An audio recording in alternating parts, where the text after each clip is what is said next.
You know, it feels like we're facing a world that's just tangled in these huge interconnected crises, right? But what if the answer isn't just about patching things up?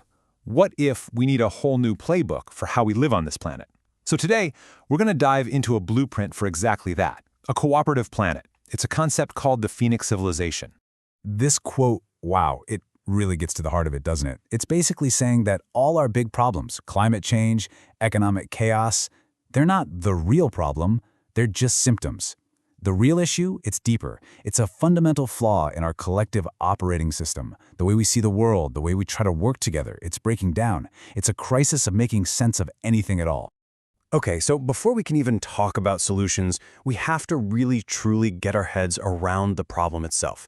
Because this isn't just a simple to-do list of issues. It's more like a giant systemic knot. And there's a name for this tangled mess, the polycrisis. Think about it like this, right? Climate chaos causes people to move. Economic inequality makes us angry and divided. And that division makes it impossible for us to govern ourselves and solve, well, any of it. It's all just one big systemic challenge. And this is where it gets really tricky. See, these crises aren't just sitting next to each other. No, they're actively feeding off one another, creating this awful feedback loop. And that's why our old way of solving problems, working in our little silos, just doesn't work anymore. It's like trying to fix one gear in a completely busted machine. You can't fix the economy without dealing with the climate, and you can't deal with the climate if nobody trusts each other.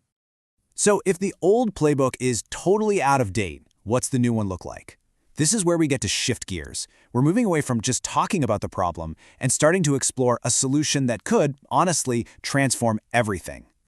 And that's where the phoenix comes in. The symbolism is so powerful, right? Rising from the ashes of the old. The idea here is that this whole polycrisis thing, it's not just a disaster we have to survive. It's actually an evolutionary pressure. It's forcing us to make a fundamental choice. Do we keep doing the same old stuff that got us into this mess, or do we build something completely new? Something regenerative?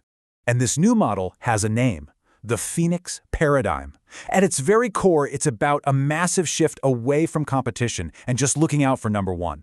It's about stepping up, taking responsibility for the whole planet, planetary stewardship, and actually working together for the health of the entire system.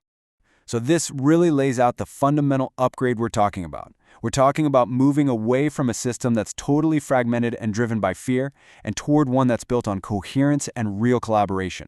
It's a huge shift from a mindset of just taking and extracting to one that's all about regenerating and contributing to the well-being of everyone. Okay, so a new philosophy is great and all, but how do you actually make it happen, right? How do you make it real? That's what this next part is all about. We're going to break down the practical architecture, the blueprint for how this kind of cooperation would actually work. I absolutely love this metaphor, a planetary nervous system. Think about it. A nervous system doesn't run the body from the top down. It lets all the different parts sense what's going on, communicate with each other, and coordinate intelligently. And that's exactly the goal here, to build an infrastructure that lets all of humanity act with a kind of collective intelligence. So how does this architecture actually come together? Well, it all starts with us, as individuals, with cultivating our own self-awareness and emotional intelligence so we can actually collaborate well. From there, that personal foundation allows for a new kind of adaptive governance. Then, you feed that governance system with real-time global data. That's the planetary awareness piece. And all of that comes together to create coordinated action on a shared platform. It's a step-by-step build. This visual really helps to paint a picture of the goal. This is super important. It's not about creating some single giant top-down world government. Not at all. Instead, it's a framework, a distributed one, where all these different groups, indigenous communities, local businesses, scientists, governments, they can all plug in and work together as part of a coherent, collaborative whole. Okay, so if that's the architecture, what's the engine? What's actually going to power this thing? Let's take a look at the operational heart of this whole system.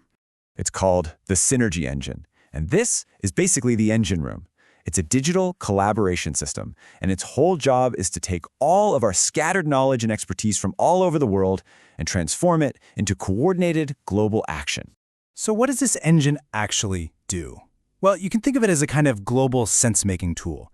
Its job is to break down silos, so a biologist in Brazil can actually connect with a policymaker in Brussels. It stops us from all doing the same redundant work because it can map out who's doing what, where. And maybe most importantly, it's transparent, which helps build the trust we desperately need for different groups to find common ground and actually align what they're doing. This is what people mean when they talk about a collective intelligence lattice. It's a system designed to help all of us see the bigger patterns, to connect the dots and see how, for example, deforestation over here affects weather patterns way over there. And once we have that shared understanding, that's when we can coordinate large-scale regenerative work and finally move beyond all the fragmented, disconnected efforts we have going on today.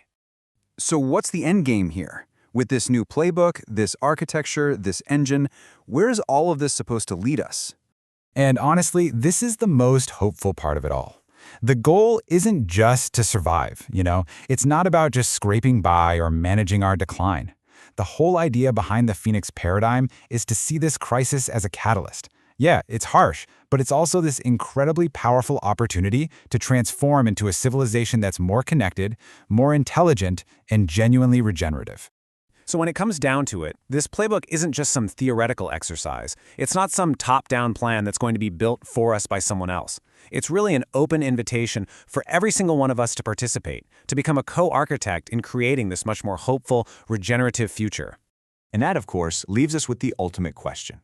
This whole framework suggests that our biggest problem isn't a lack of technology or even a lack of solutions. Our deepest bottleneck is our ability to coordinate with each other. So the real question, the one that it comes down to for all of us is, can we evolve together? Can we make that choice?